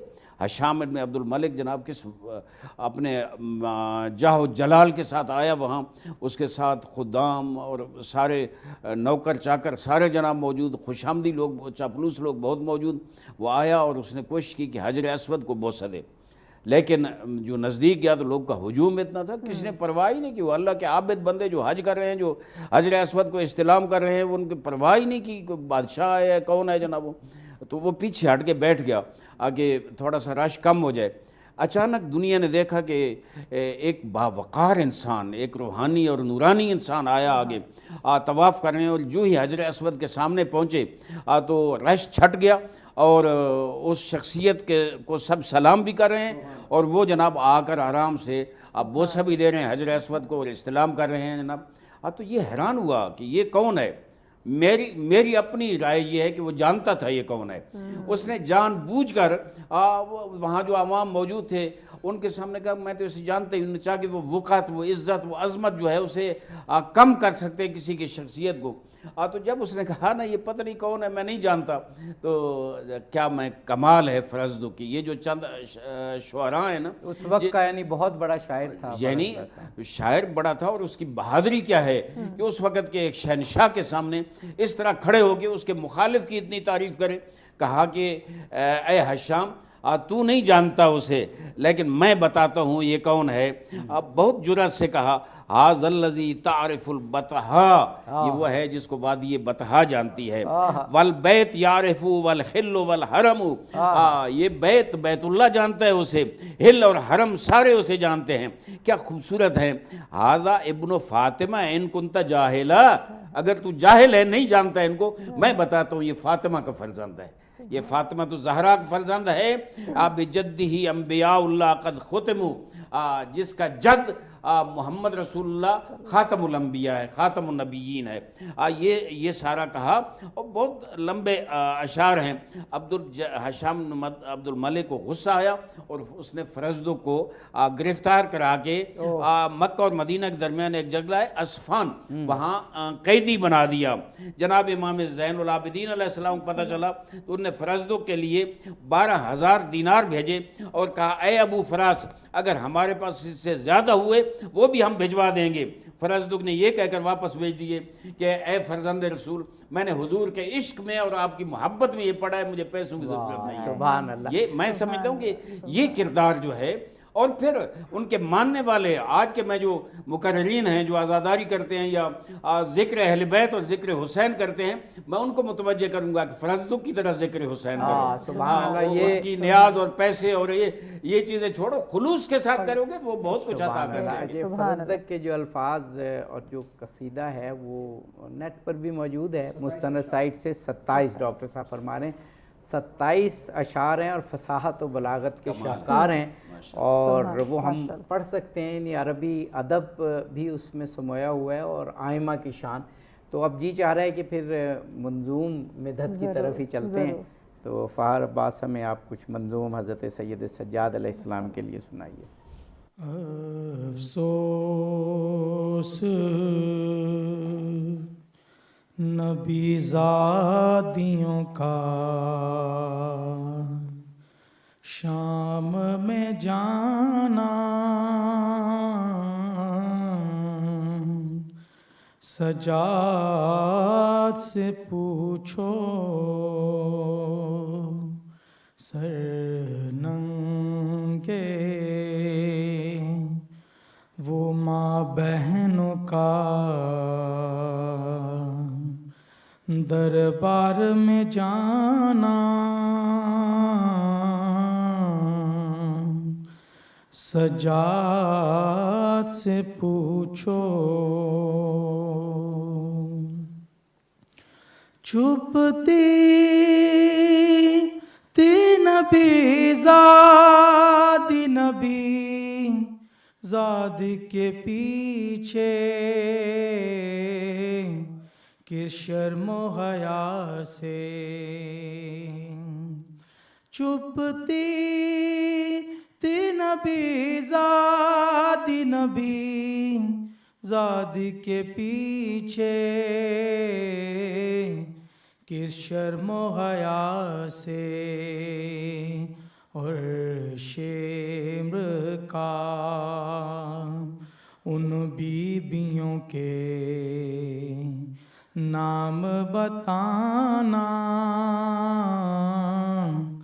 سجاد سے پوچھو بیٹھے ہوئے دربار میں۔ ویلکم بیک ناظرین، آپ دیکھ رہے ہیں سچ سویرا اسپیشل ٹرانسمیشن۔ آج کا پروگرام یقیناً اسپیشل ٹرانسمیشن ہے۔ بہت ایک معزز ہستی شخصیت امام زین العابدین علیہ السلام کی سیرت و فضائل پر گفتگو کا سلسلہ جاری ہے۔ آپ بھی سب مہمانوں کا تعارف بھی کروا دیجیے پھر گفتگو جی، ہمارے ساتھ پروفیسر ڈاکٹر عبدالرحمان شاہ صاحب موجود ہیں، ہمارے ملک کی معروف یونیورسٹیز میں پڑھاتے ہیں، باقاعدہ علم دین بھی حاصل کیے ہوئے ہیں، اور معاشیات میں بینکنگ آپ کی خاص جو تخصص ہے، اور اسلامی معاشیات، لیکن سیرت، تاریخ سب پر آپ کی بڑی گہری نظر ہے۔ مولانا عارف حسین واحدی صاحب ہمارے ملک کے نامور عالم دین ہیں، اور میں انہیں جب تعارف کرواتا ہوں تو یہ بھی کہتا ہوں ایک سلجھے ہوئے سیاستدان بھی ہیں۔ اور فہر عباس موجود ہیں، ان کی بہترین آواز تو آپ نے سنی ہے۔ جناب پروفیسر ڈاکٹر عبدالرحمان شاہ صاحب قبلہ، حضرت سید سجاد علیہ السلام کی اگر ہم زندگی کو دیکھیں تو اتنی ایک مکمل زندگی نظر آتی ہے۔ اگر ایک عام آدمی ہوتا اور اس کے ہم دیکھتے ہیں، بلکہ ہم تو زندگی میں دیکھتے ہیں کہ کسی کا جوان بیٹا اگر مر جائے، یا کوئی ایسے حادثے میں کوئی بچہ ہو یا جوان ہو اور اس کے والدین مر جائیں، تو ان کی ساری زندگی وہ پھر بجھے بجھے بھی رہتے ہیں، اور وہ اس طریقے سے زندگی نہیں گزار پاتے جو ایک نارمل زندگی ہے۔ آپ کا خانوادہ جو خانوادہ رسول تھا وہ پورا کٹ گیا، آپ اکیلے بچے، لیکن اس کے باوجود اتنی بھرپور زندگی کہ اب ہم ان کے کن کن پہلوؤں کو ہم ذکر کریں۔ آپ نے ذکر کیا تھا کچھ تھوڑا سا کہ آپ کا عفو درگزر کا پہلو، جو اتنی عظیم ہستیاں ہوتی ہیں وہ ذاتی پرخاش اور ذاتی دشمنیاں نہیں رکھتی، ان کی دشمنی بھی دین کے لیے، خدا کے لیے ہوتی ہے، اور دوستی بھی۔ آپ کے پاس بڑا مشہور واقعہ ہے کہ حسین بن نمیر آیا جو حضرت علی اکبر کا قاتل تھا، اس کو آپ نے رات کو مہمان رکھا، صبح جاتے ہوئے اس نے پوچھا، یعنی آپ نے مہمان نوازی کی کہ شاید آپ نے مجھے پہچانا نہیں، سوار بھی کیا اس نے، وہ بلکہ آپ ہی بیان کیجئے۔ اور پھر جو مدینہ پہ یزید نے حملہ کیا اور صحابہ کے ساتھ، خواتین کے ساتھ، مسجد نبی کے ساتھ جو کچھ کیا، تو اس وقت آپ جتنے لوگوں کو بھی بچا سکتے تھے مدینے سے باہر آپ نے اپنے گھر میں رکھا۔ یہ خاص اتنی مشکلات میں درد انسانیت، یہ آپ کا کمال کا تھا۔ تقریباً تمام مفسرین اور ان کا اتفاق ہے کہ خلق نبوی صلی اللہ علیہ وآلہ وسلم پہ یہ بڑی کمپریہنسو آیت ہے، خذ العفو وامر بالعرف وعارض عن الجاہلین، کہ عفو درگزر کو اختیار کریں، نیکی کی تلقین کریں، اور جو جاہل لوگ ہیں انہیں اگنور کریں، اپنے وقت کا ضیاع نہ کریں ان کے ساتھ، الجھاؤ کے ساتھ۔ میرے خیال میں اس کی جو وراثت نبوت سے جو چیزیں آگے اہل بیت اطہار میں چلتی آ رہی ہیں، اس کا کسی ذات کو اگر پورا کامل نمونہ کہا جائے تو وہ امام سجاد رضی اللہ تعالیٰ عنہ ہے، اور وہ ریفلیکشن آقا کریم کے اندر لا تثریب علیکم اليوم فتح مکہ کے وقت بھی نظر آتی ہے، انا فتحنا لک فتحا مبینا، اور پھر اس کے بعد جب آپ آ رہے ہیں تو حقیقت میں تو ہمارے نزدیک فاتح آپ تھے، آپ فاتح ہو کر آگے عفو درگزر کو بانٹتے ہوئے واضح طور پہ نظر آ رہے ہیں۔ اور عربی کا ایک مقولہ ہے کہ تات العزائم علی قدر اہل العزم، کہ یہ جو امتحانات ہیں نا، یہ اہل عزم جو ہوتے ہیں، عزیمت والے ہوتے ہیں، ان کے عزم اور استقلال کے مطابق آتے ہیں۔ تو امام سجاد کو اللہ تعالیٰ نے ایک صبر و شکر کا ایک بہت بڑا ایک حظ وافر آپ کو عطا فرمایا تھا، اور جس کا عملی اظہار جیسے پہلے بھی ہم نے ذکر کیا ہے کہ راستے میں جاتے ہوئے بھی، دربار یزید میں بھی، پھر جو ایک آپ نے زندگی تھوڑا بہت ساری چیزوں سے ہٹ کے زہد کی گزارنا شروع کی، اس کے اندر آپ کی دعاؤں اور مناجات کے رنگ کے اندر بھی نظر آتا ہے وہ چیز۔ اور پھر جب 64 ہجری میں یہ واقعہ ہوتا ہے ایام ہیرا کا، تو اس کے اندر بھی آپ کا جو کردار ہے عفو درگزر کا، بظاہر اگر رشتے ناتوں کو دیکھا جائے تو اس لحاظ سے کچھ نبلنگ، کچھ سبلنگز، اس طرح کے بھی تعلقات موجود تھے ان لوگوں کے جو آپ کے در اقدس میں آ کے پناہ لے رہے تھے اور آپ ان کو پناہ دے رہے تھے. ٹھیک ہے. تو اس کے بعد آگے بھی بہت سارے ایسے واقعات تاریخ کے اندر ہمیں ملتے ہیں جس کے اندر حضرت امام سجاد نے اسی عفو و درگزر کا، حالانکہ مواقع موجود تھے تاریخ میں، ہمیں بہت سارے ایسے واقعات ملتے ہیں کہ جس میں آپ کو کہا بھی گیا کہ آپ آئیں مد مقابل، ان چیزوں کے لیے آئیں، لیکن آپ نے عفو و درگزر کا راستہ اختیار کیا. تو یہ ایک ایسا آپ کی شخصیت کے اندر پہلو ہے کہ جو آج کے دور کے اندر اخلاقی تعلیمات میں اگر اس کی ہم میپنگ کریں تو بہت سارے معیارز ہم اپنی زندگی کے ڈیفائن کر سکتے ہیں اور اس کے ذریعے اپنی زندگی کے اسالیب کو متعین کر سکتے ہیں.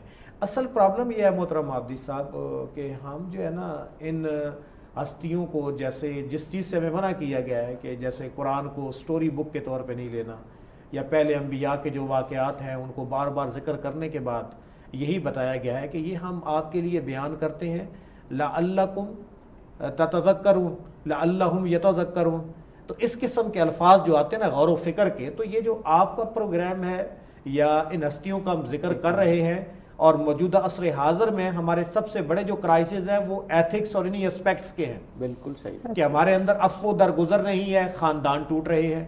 عفو و درگزر پیرنٹس کے اندر نہ ہونے کی وجہ سے اولاد ان سے بے رخی کی جانب جا رہی ہے.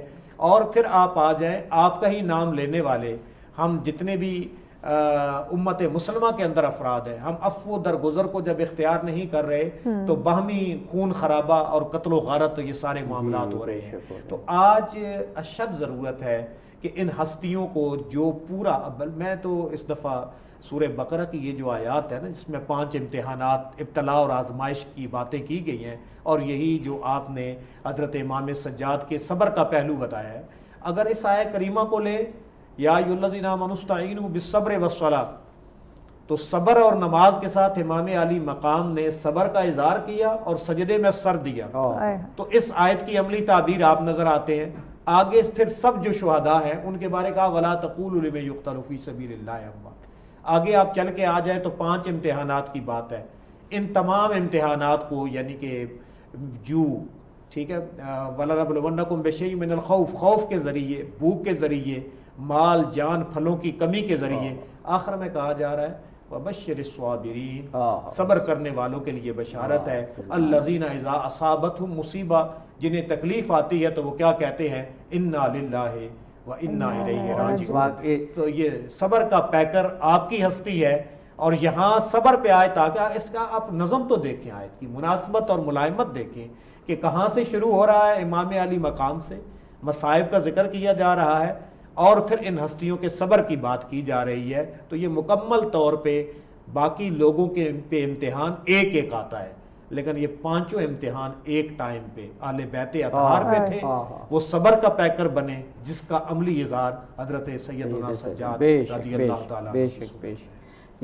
جناب مولانا عارف حسین واحدی صاحب، اب پروگرام کا کیونکہ وقت کم ہوتا چلا جاتا ہے تو بہت سے پہلو اب ہمارے ذہن میں ہوتے ہیں. اب ایک پہلو جو رہ نہ جائے اور ایک اور پہلو پر بھی پھر گفتگو کریں گے.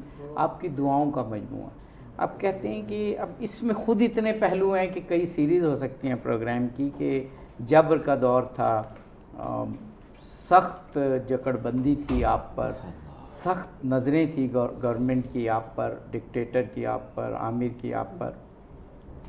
آپ نے ایک ایسا اسلوب اپنایا تبلیغ کا کہ امت کو اللہ سے بھی جوڑ دیا اور ان کو معارف دینی بھی عطا فرمایا. مسجد نبوی میں بیٹھ کر یا مسجد میں بیٹھ کر آپ دعائیں پڑھتے تھے، اور وہ دعائیں آج زبور آل محمد یا صحیفہ کاملہ یا صحیفہ سجادیہ کی صورت میں، وہ جو مجھے یاد پڑ رہا ہے 57 دعائیں ہیں جو آج بھی ہمارے پاس موجود ہیں. خدا رحمت کرے اس ہستی پر جس نے صحیفہ سجادیہ کو جمع کیا. بہت بڑا کارنامہ اور اتنا بڑا ذخیرہ امت مسلمہ کو دیا. اللہ ہم سب کو، تمام امت کو توفیق عطا فرمائے کہ اس ذخیرے کی طرف توجہ کر سکے.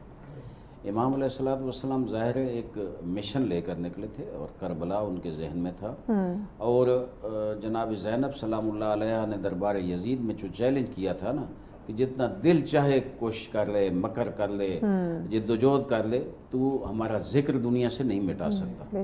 امام سجاد علیہ السلام نے اس مشن کو لے کر مختلف اسلوب اپنائے، مختلف انداز میں کام کیا۔ ان میں ایک دعاؤں کا ہے، آپ اگر دعائیں پڑھیں امام سجاد علیہ السلام کی، ان میں تدبر کریں اور فکر کریں تو آپ دیکھیں گے کہ اہل بیت کا پیغام، اہل بیت کی عظمت، یعنی ہر دعا میں محمد و آل محمد پر درود و سلام ہے۔ یہی میرے خیال میں اس جبر کے دور میں بہت بڑا کام ہے۔ آگے لوگوں کو دعائیں، ظاہراً امام عبادت کر رہے ہیں، دعائیں پڑھ رہے ہیں، لیکن وہ حقیقت میں کربلا کا پیغام دے رہے ہیں۔ وہ اہل بیت کی عظمت جسے یزید مٹانا چاہتا تھا، وہ امام علیہ السلام وہ بیان کر رہے ہیں۔ اور امام علیہ السلام کا وہ کام جب مدینے میں تھے، دیکھیں یہ بھی ایک طریقہ ہے، میں آتا ہوں اس طرف کہ جب نکلتے تھے بازار کی طرف، تو کوئی اگر دمبا ذبح کر رہا ہے، کوئی بکرا ذبح کر رہا ہے، تو امام جا کر کھڑے ہو جاتے اور کہتے ہیں شخص اسے پانی پلائے یا نہیں پلایا۔ کتنا بڑا پیغام تھا۔ تو وہ کہتا کہ پانی پلایا، میں مسلمان ہوں۔ کہا وہ بھی مسلمان تھے کربلا میں جنہوں سب یہ آپ بہت اہم بات کر رہے ہیں کہ کیسے تبلیغ کربلا کی، اور پھر آپ اس کو دعاؤں سے جوڑیں گے۔ ایک وقفہ لینا ہے، وقفے کے بعد یہیں سے آپ کی گفتگو جی انشاءاللہ ناظرین یہیں سے گفتگو کے سلسلے کو آگے بڑھایا جائے گا، ساتھ رہیے گا۔ ویلکم بیک ناظرین، آپ دیکھ رہے ہیں سچ سویرا اسپیشل ٹرانسمیشن۔ آج کا پروگرام یقیناً اسپیشل ٹرانسمیشن ہے۔ بہت ایک معزز ہستی شخصیت امام زین العابدین علیہ السلام کی سیرت و فضائل پہ گفتگو کا سلسلہ جاری ہے۔ آپ بھی سب مہمانوں کا تعارف بھی کروا دیجیے پھر گفتگو۔ جی ہمارے ساتھ پروفیسر ڈاکٹر عبدالرحمان شاہ صاحب موجود ہیں، ہمارے ملک کی معروف یونیورسٹیز میں پڑھاتے ہیں، باقاعدہ علم دین بھی حاصل کیے ہوئے ہیں، اور معاشیات میں بینکنگ آپ کی خاص جو تخصص ہے، اور اسلامی معاشیات، لیکن سیرت، تاریخ سب پر آپ کی بڑی گہری نظر ہے۔ مولانا عارف حسین واحدی صاحب ہمارے ملک کے نامور عالم دین ہیں، اور میں انہیں جب تعارف کرواتا ہوں تو یہ بھی کہتا ہوں ایک سلجھے ہوئے سیاستدان بھی ہیں۔ اور فہر عباس موجود ہیں، ان کی بہترین آواز تو آپ نے سنی ہے۔ جناب پروفیسر ڈاکٹر عبدالرحمان شاہ صاحب قبلہ، حضرت سید سجاد علیہ السلام کی اگر ہم زندگی کو دیکھیں تو اتنی ایک مکمل زندگی نظر آتی ہے۔ اگر ایک عام آدمی ہوتا اور اس کے ہم دیکھتے ہیں، بلکہ ہم تو زندگی میں دیکھتے ہیں کہ کسی کا جوان بیٹا اگر مر جائے، یا کوئی ایسے حادثے میں کوئی بچہ ہو یا جوان ہو اور اس کے والدین مر جائیں، تو ان کی ساری زندگی وہ پھر بجھے بجھے بھی رہتے ہیں، اور وہ اس طریقے سے زندگی نہیں گزار پاتے جو ایک نارمل زندگی ہے۔ آپ کا خانوادہ جو خانوادہ رسول تھا وہ پورا کٹ گیا، آپ اکیلے بچے، لیکن اس کے باوجود اتنی بھرپور زندگی کہ اب ہم ان کے کن کن پہلوؤں کو ہم ذکر کریں۔ آپ نے ذکر کیا تھا کچھ تھوڑا سا کہ آپ کا عفو درگزر کا پہلو، جو اتنی عظیم ہستیاں ہوتی ہیں وہ ذاتی پرخاش اور ذاتی دشمنیاں نہیں رکھتی، ان کی دشمنی بھی دین کے لیے، خدا کے لیے ہوتی ہے، اور دوستی بھی۔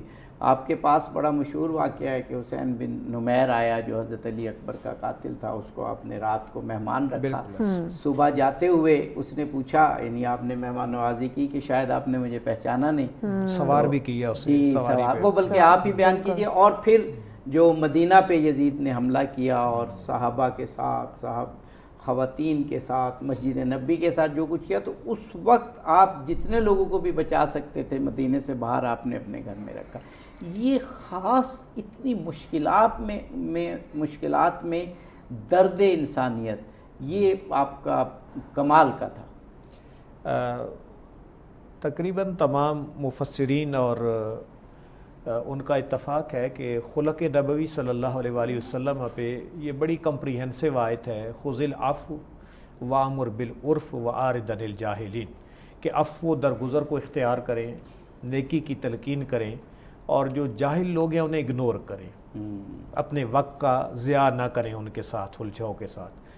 میرے خیال میں اس کی جو وراثت نبوت سے جو چیزیں آگے اہل بیت اطہار میں چلتی آ رہی ہیں، اس کا کسی ذات کو اگر پورا کامل نمونہ کہا جائے تو وہ امام سجاد رضی اللہ تعالی عنہ ہے، اور وہ ریفلیکشن آقا کریم کے اندر لا تثریب علیکم اليوم فتح مکہ کے وقت بھی نظر آتی ہے، انا فتحنا لک فتحا مبینا، اور پھر اس کے بعد جب آپ آ رہے ہیں تو حقیقت میں تو ہمارے نزدیک فاتح آپ تھے، آپ فاتح ہو کر آگے عفو درگزر کو بانٹتے ہوئے واضح طور پہ نظر آ رہے ہیں۔ اور عربی کا ایک مقولہ ہے کہ طاعت العزائم علی قدر اہل العزم، کہ یہ جو امتحانات ہیں نا یہ اہل عزم جو ہوتے ہیں، عزیمت والے ہوتے ہیں، ان کے عزم اور استقلال کے مطابق آتے ہیں۔ تو امام سجاد کو اللہ تعالیٰ نے ایک صبر و شکر کا ایک بہت بڑا ایک حظ وافر آپ کو عطا فرمایا تھا، اور جس کا عملی اظہار جیسے پہلے بھی ہم نے ذکر کیا ہے کہ راستے میں جاتے ہوئے بھی، دربار یزید میں بھی، پھر جو ایک آپ نے زندگی تھوڑا بہت ساری چیزوں سے ہٹ کے زہد کی گزارنا شروع کی، اس کے اندر آپ کی دعاؤں اور مناجات کے رنگ کے اندر بھی نظر آتا ہے وہ چیز۔ اور پھر جب 64 ہجری میں یہ واقعہ ہوتا ہے ایام ہرا کا، تو اس کے اندر بھی آپ کا جو کردار ہے عفو درگزر کا، بظاہر اگر رشتے ناتوں کو دیکھا جائے تو اس لحاظ سے کچھ نبلنگ، کچھ سبلنگز، اس طرح کے بھی تعلقات موجود تھے ان لوگوں کے جو آپ کے در اقدس میں آ کے پناہ لے رہے تھے اور آپ ان کو پناہ دے رہے تھے۔ ٹھیک ہے، تو اس کے بعد آگے بھی بہت سارے ایسے واقعات تاریخ کے اندر ہمیں ملتے ہیں جس کے اندر حضرت امام سجاد نے اسی عفو درگزر کا، حالانکہ مواقع موجود تھے تاریخ میں، ہمیں بہت سارے ایسے واقعات ملتے ہیں کہ جس میں آپ کو کہا بھی گیا کہ آپ آئیں مد مقابل، ان چیزوں کے لیے آئیں، لیکن آپ نے عفو درگزر کا راستہ اختیار کیا۔ تو یہ ایک ایسا آپ کی شخصیت کے اندر پہلو ہے کہ جو آج کے دور کے اندر اخلاقی تعلیمات میں اگر اس کی ہم میپنگ کریں تو بہت سارے میئرز ہم اپنی زندگی کے ڈیفائن کر سکتے ہیں اور اس کے ذریعے اپنی زندگی کے اسالیب کو متعین کر سکتے ہیں۔ اصل پرابلم یہ ہے محترم عابدی صاحب کہ ہم جو ہے نا ان ہستیوں کو، جیسے جس چیز سے ہمیں منع کیا گیا ہے کہ جیسے قرآن کو سٹوری بک کے طور پہ نہیں لینا، یا پہلے انبیاء کے جو واقعات ہیں ان کو بار بار ذکر کرنے کے بعد یہی بتایا گیا ہے کہ یہ ہم آپ کے لیے بیان کرتے ہیں لعلکم تتذکرون، لعلہم یتذکرون۔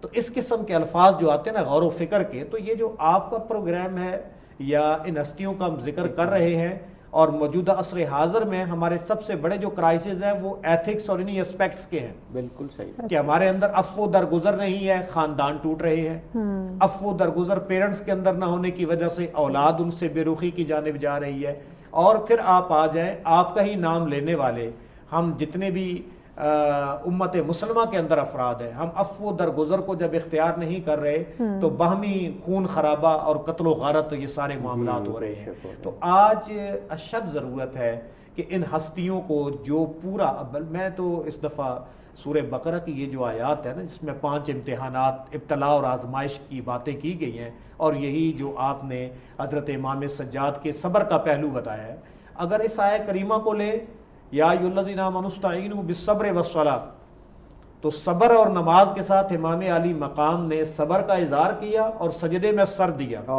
تو اس آیت کی عملی تعبیر آپ نظر آتے ہیں۔ آگے پھر سب جو شہداء ہیں ان کے بارے کہا وَلَا تَقُولُوا لِمَن يُقْتَلُ فِي سَبِيلِ اللَّهِ أَمْوَاتٌ۔ آگے آپ چل کے آ جائیں تو 5 امتحانات کی بات ہے۔ ان تمام امتحانات کو یعنی کہ ٹھیک ہے، وَلَنَبْلُوَنَّكُمْ بِشَيْءٍ مِّنَ الْخَوْفِ، خوف کے ذریعے، بھوک کے ذریعے، مال جان پھلوں کی کمی کے ذریعے، آخر میں کہا جا رہا ہے وَبَشِّرِ الصَّابِرِينَ، صبر کرنے والوں کے لیے بشارت ہے۔ الَّذِينَ إِذَا أَصَابَتْهُمْ مصیبہ، جنہیں تکلیف آتی ہے تو وہ کیا کہتے ہیں اِنَّا لِلَّهِ وَإِنَّا إِلَيْهِ رَاجِعُونَ۔ تو یہ صبر کا پیکر آپ کی ہستی ہے، اور یہاں صبر پہ آئے تاکہ اس کا آپ نظم تو دیکھیں، آیت کی مناسبت اور ملائمت دیکھیں کہ کہاں سے شروع ہو رہا ہے، امام علی مقام سے مصائب کا ذکر کیا جا رہا ہے، اور پھر ان ہستیوں کے صبر کی بات کی جا رہی ہے۔ تو یہ مکمل طور پہ باقی لوگوں کے پہ امتحان ایک ایک آتا ہے، لیکن یہ 5 امتحان ایک ٹائم پہ اہل بیت اطہار پہ تھے، وہ صبر کا پیکر بنے، جس کا عملی اظہار حضرت سیدنا سجاد رضی اللہ تعالیٰ بے شک۔ جناب مولانا عارف حسین واحدی صاحب، اب پروگرام کا کیونکہ وقت کم ہوتا چلا جاتا ہے تو بہت سے پہلو اب ہمارے ذہن میں ہوتے ہیں، اب ایک پہلو جو رہ نہ جائے اور ایک اور پہلو پر بھی پھر گفتگو کریں گے، آپ کی دعاؤں کا مجموعہ۔ آپ کہتے ہیں کہ اب اس میں خود اتنے پہلو ہیں کہ کئی سیریز ہو سکتی ہیں پروگرام کی، کہ جبر کا دور تھا، سخت جکڑ بندی تھی آپ پر، سخت نظریں تھی گورنمنٹ کی آپ پر، ڈکٹیٹر کی آپ پر، عامر کی آپ پر۔ آپ نے ایک ایسا اسلوب اپنایا تبلیغ کا کہ امت کو اللہ سے بھی جوڑ دیا اور ان کو معارف دینی بھی عطا فرمائے. مسجد نبوی میں بیٹھ کر یا مسجد میں بیٹھ کر آپ دعائیں پڑھتے تھے, اور وہ دعائیں آج زبور آل محمد یا صحیفہ کاملہ یا صحیفہ سجادیہ کی صورت میں, وہ جو مجھے یاد پڑ رہا ہے 57 دعائیں ہیں جو آج بھی ہمارے پاس موجود ہیں. خدا رحمت کرے اس ہستی پر جس نے صحیفہ سجادیہ کو جمع کیا. بہت بڑا کارنامہ اور اتنا بڑا ذخیرہ امت مسلمہ کو دیا. اللہ ہم سب کو, تمام امت کو توفیق عطا فرمائے کہ اس ذخیرے کی طرف توجہ کر سکے.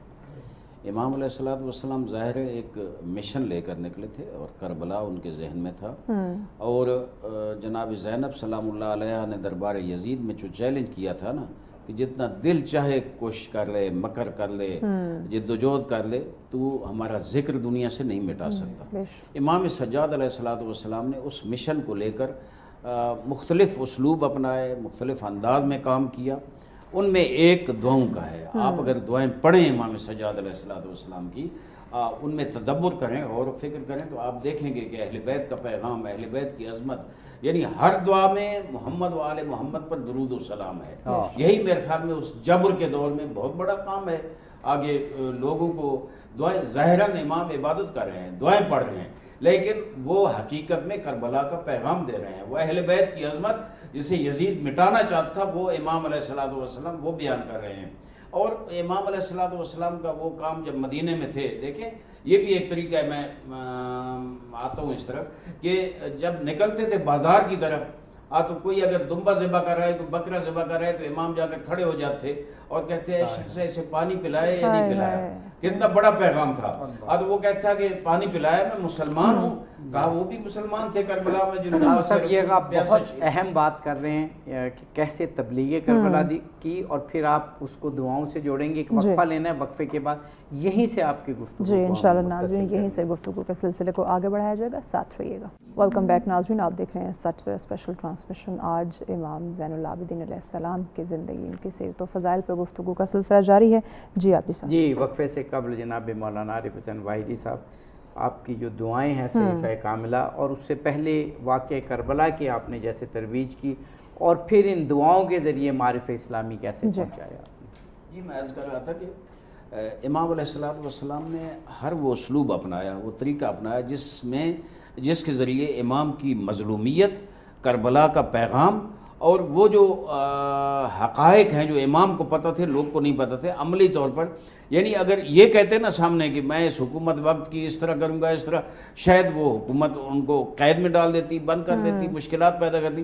امام نے ایسا انداز اپنایا. دیکھیں بازار میں جانا اور یہ کہنا کہ آپ تو بکرے کو پانی پلا رہے ہیں, لیکن کربلا میں فرزند رسول کو 3 دن کا بھوکا اور پیاسا, یہ جو سنتا تھا وہ تو ایک بڑا پیغام لے کے جاتا تھا نا. امام نے اس انداز میں وہ جو دعائیں ہیں, آپ اگر دعاؤں کا مطالعہ کریں, ان دعاؤں میں سراسر ذکر اہل بیت موجود ہے. وہ جو جناب زینب نے ایک یہ فرمایا تھا کہ اہل بیت کا ذکر نہیں مٹا سکتے, دوسرا اللہ کی وحی اور دین الہی کو نہیں مٹا سکتے, وہ دین کو زندہ کرنے کا ایک طریقہ امام سجاد نے یہ اپنایا. آپ دیکھیں ختم قرآن کے وقت کون سی دعا پڑھنی ہے, قرآن کی تلاوت شروع کرنے سے پہلے کیا دعا پڑھنی ہے, بارش نہیں آ رہی ہو تو اس کے لیے کیا پڑھنی ہے, اور بہت سی چیزیں, شب و روز کی دعائیں, مناجات 15 وہ جو ہیں وہ اتنی پیاری, مناجات الطائبین ہے, مناجات العابدین ہے, وہ متقین ہے. آپ کیا خوبصورت, مجاہدوں کے لیے دعا ہے, مجاہدوں کے لیے دعا ہے. اس کے ہاں جو بارڈر پہ لوگ بیٹھے ہیں اور جہاد کر رہے ہیں, ان کی کامیابی کے لیے دعا, لشکر اسلام کامیابی کے لیے دعائیں ہیں, بہت وسیع پریشانیوں کو دور کرنے کے لیے دعائیں ہیں. اگر انسان جائے, اور میں دعوت دوں گا جوانوں کو, آج کے جوانوں کو جو شاید کتاب پڑھنے سے دور ہو چکے ہیں, سارا دن کمپیوٹر پہ یا موبائل پہ, اور کمپیوٹر پہ بھی یہ چیزیں آ چکی ہیں, صحیفہ سجادیہ کھولیں, ہر روز ایک دعا کا مطالعہ کریں اور اس کا ترجمہ پڑھیں, اس میں تدبر کریں کہ امام کس انداز میں الوہیت کو بیان کر رہے ہیں, کس انداز میں اللہ کی وحدانیت کو بیان کر رہے ہیں, کس انداز میں قرآن کی عظمت, محمد رسول اللہ صلی اللہ علیہ وسلم کی عظمت اور اہل بیت کی عظمت بیان کر رہے ہیں. میں سمجھتا ہوں وہ درمیان میں دیکھیں کیا فرماتے ہیں, خوبصورت جملہ ہے ایک دعا میں, فرماتے ہیں اللہ مشغل الظالمین بالظالمین, ظالم کی حکومت میں رہ رہے ہیں اور ان کے خلاف بد دعا میں کہوں گا کر رہے ہیں کہ اللہ ظالموں کو ظالموں سے ٹکرا دو تاکہ مومن جو ہے وہ بچے رہیں. مسلم ابن عقبہ جس کو مسرف کے نام پہ کہتے ہیں، جس نے مدینہ منورہ میں اتنا ظلم کیا کہ گلیوں سے خون بہہ کے روضہ رسول تک آیا، روضہ رسول کی واقعہ ہرا میں روضہ رسول کی اتنی توہین ہوئی کہ گھوڑے باندھے گئے، استبل بنا دیا گیا روضہ رسول کو، لیکن امام سجاد کو چھیڑنے کی اس کی جرات نہیں ہوئی۔ امام کا وہ کہ چونکہ وہ دیکھ چکے تھے کہ اہل بیت کے کسی فرد سے اگر ہم وہ مانگیں گے، بیعت مانگیں گے یا کہیں گے ہمارے سامنے جھکو، پھر دوبارہ کربلا بپا ہو جائے گی، لذا انہوں نے امام سجاد کو چھیڑنے کی جرات ہی نہیں کی، اور امام نے جن لوگوں کو گھر میں پناہ دی ان مشکل حالات میں سمجھتا ہوں امام نے ان کو اپنا گرویدہ بنا لیا، ان کی جان کا تحفظ کیا، ان کو ان مشکل حالات میں تحفظ دیا۔ میں سمجھتا ہوں امام کی زندگی کا ایک اور پھر صحیفہ سجادیہ، میں اللہ کا بہت بڑا پیغام اس میں پوشیدہ ہے، پڑھنے کی دعوت ہے۔ تو ایک اور میں عرض کروں گا جو رسالۃ الحقوق ہے امام سجاد علیہ السلام کا، اللہ کے کیا حقوق ہیں بندے پر اور بندے کے بندے پہ کیا حقوق ہیں، یعنی اس وقت بھی اگر دنیا میں کہیں حقوق العباد اور حقوق اللہ کے حوالے سے گفتگو ہوتی ہے، سب سے معتبر جو کتاب ہے، جو رسالہ ہے، وہ رسالۃ الحقوق ہے امام زین العابدین علیہ السلام کا۔ علمی حوالے سے امام علیہ السلام کا یہ مقام ہے کہ امام نے ہر جگہ انسانیت کی فلاح کے لیے، کربلا کے پیغام کو پہنچانے کے لیے، ہدف کربلا، مقصد کربلا، مقصد امام حسین اور اس قربانی کا مقصد امام نے اپنی دعاؤں میں بیان فرمایا ہے، اپنے کردار میں بیان کیا ہے۔ میرے خیال میں ہمیں ان چیزوں کو لے کر آگے بڑھنا ہوگا تاکہ معاشرے میں ہم وہی انداز اپنا گا۔ ہر دور میں دیکھیں، میں امام حسن نے سلو کی، امام حسن نے، امام حسین نے جنگ کی، امام زین العابدین نے دعاؤں اور مناجات کے ذریعے دشمن کی جڑیں کھوکھلی کی۔ ہر دور کی مصلحت کے مطابق ہر امام نے کام کیا۔ امام سجاد کے دور میں جو مشکلات تھیں، امام نے ان کا مقابلہ کرتے ہوئے دعاؤں کے ذریعے دشمن کو رسوا کیا اور ان کو بے نقاب اور معرفت اسلامی پہنچائے۔ ڈاکٹر صاحب اس بات کو ایک اور انداز میں بھی اگر ہم لیں کہ کیونکہ آزادی نہیں تھی آپ نے معرفت اسلامی بھی پہنچانے تھے، اسلام کی بھی تبلیغ کرنی تھی اور کربلا کی ترویج بھی کرنی تھی، تو آپ نے ان دعاؤں کے ذریعے اور وہ جو 15 دعائیں جن کا ذکر کیا، مجھے یاد ہے کہ ڈاکٹر طاہر القادری کے ادارے نے ان کو الگ سے کر کے اور ترجمے کے ساتھ چھاپا تھا، وہ عالم اسلام کا مشترکہ سرمایہ ہے۔ صحیفہ کاملہ کی 57 دعائیں اور اس کے بعد ہر روز کی ایک دعا وہ الگ ہے، اور یہ 15 دعائیں جو ہیں یہ الگ ہیں۔ یہ اتنا بڑا سرمایہ ہے کہ ایک دفعہ پڑھ کے دیکھیں اس پورا شوب دور میں جہاں بہت سی پریشانیاں ہیں، مشکلات ہیں، فوکس نہیں کر پاتا انسان، اللہ کے ساتھ لو نہیں لگا پاتا، یہ دعائیں ایک بہترین وسیلہ ہے خالص علم حاصل کرنے کا بھی اور خالص ہو کر اخلاص کے ساتھ اللہ کے ساتھ جوڑنے کا بھی۔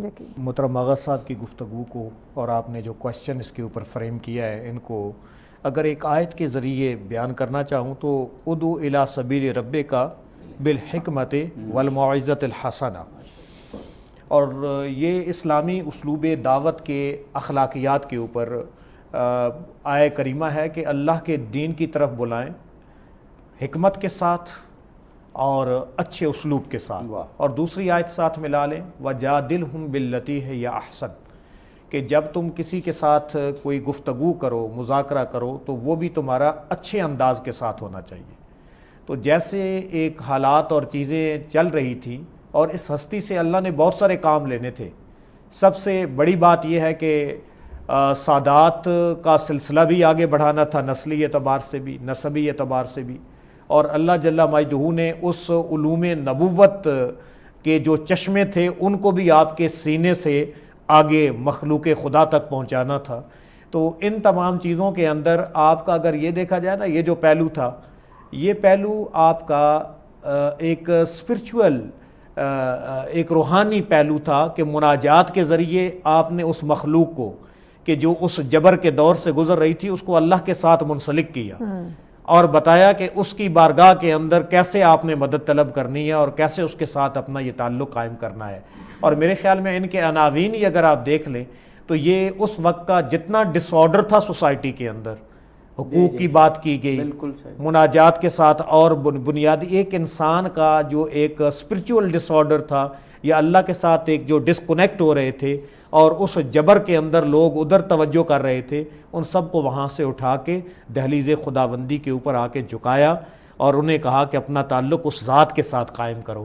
تو میرے خیال میں یہ وہ حکمت تھا، اسلوب دعوت تھا جو حضرت سجاد رضی اللہ تعالیٰ عنہ نے اختیار کر کے نہ صرف لوگوں کی انفرادی طور پہ وہ جو ڈیمیجز تھے ان کو ریپیئر کیا، بلکہ رہتی دنیا تک ایک ایسا پیغام دے دیا کہ آج بھی ہم اگر فوکس کرنا چاہتے ہیں، رجوع کرنا چاہتے ہیں، توجہ چاہتے ہیں، تو پھر ہمیں اس کی جانب رغبت کرنی پڑے گی اور اللہ کے حضور حاضر ہونا پڑے گا۔ بے شک بے شک۔ آغا صاحب میں پڑھ رہا تھا ایک دفعہ، مثلا ایک دعا ہے کہ قرض کی ادائیگی، اگر قرض انسان پر چڑھ گیا ہے، اب ظاہر ہے قرض کی ادائیگی تو ایک خاص طریقے سے ہوگی نا، انسان کمائے گا، اس کے حالات بہتر ہوں گے، لیکن اس میں جو سب سے اہم ہوتی ہے وہ ذہنی کیفیت ہوتی ہے کہ اگر انسان اپنی ایموشنل مینجمنٹ کر لے، یعنی اپنی جذباتی طور پر اپنے آپ کو مضبوط کر لے، تو وہ پھر اس قابل ہوتا ہے کہ کچھ کرے۔ اب وہ قرض کی جو آپ کی دعا ہے، کس طرح خدا سے جوڑتے ہیں اور کس طرح